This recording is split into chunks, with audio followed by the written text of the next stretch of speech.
We had a business over here where the storage sheds are. Okay, we were told that we needed to move out of there because they're going to make more apartments for these people. In the process of moving out, they tore down 2 mailboxes. They tried to rip off the fuse boxes that we had in the back, so that had to be replaced. And every other morning, my husband's having to go back there and flip the fuses back on because they've turned it off at night. Okay? I also work over here at your family grocery store, Lowe's 58, Fiesta Foods.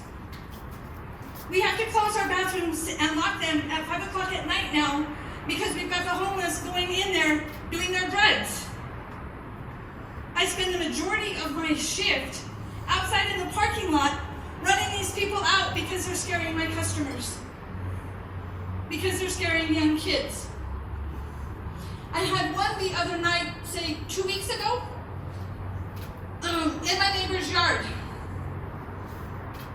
Then the police officer tells us, we'll take a picture, get a video.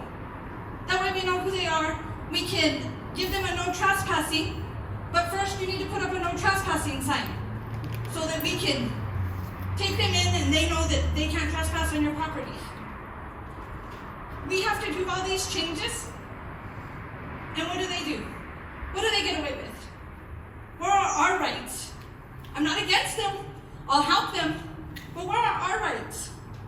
Here we are giving them more and more and more rights. What about us? Where do we count? I know that there's many, many, many of services that are out there to help them. Why aren't the services coming out and helping them? Because you know they're not going to go to you. They're not going to want to follow your rules. No drugs, no alcohol. The services need to reach out to them because they're not going to go to you. Help us help you because we can't do it on our own. Thank you.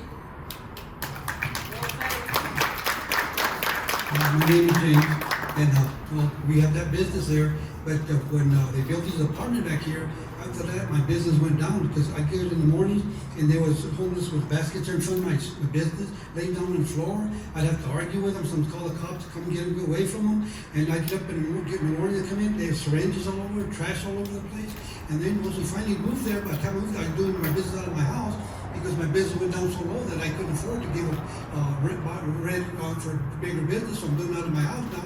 But I get up in the morning and the same thing, I've got trash in my yard, I got syringes all over my yard, and they're, like I said, I'm not against them, we're willing to help them too, but they gotta help themselves before we can help them too. And I appreciate you guys listening to me. We also have grandchildren. How am I gonna go outside and spend time with my I have to go outside and monitor my grandchildren because I don't know who's gonna come up to them in the neighborhood. You know, and there's the syringes in the yard and everything. What if my 4-year-old picks that up? Yeah, go ahead. You know, that's putting my family in danger, my grandson in danger. He's only 4. How is he supposed to know? This is a everyday thing. It's not going on. Thank you.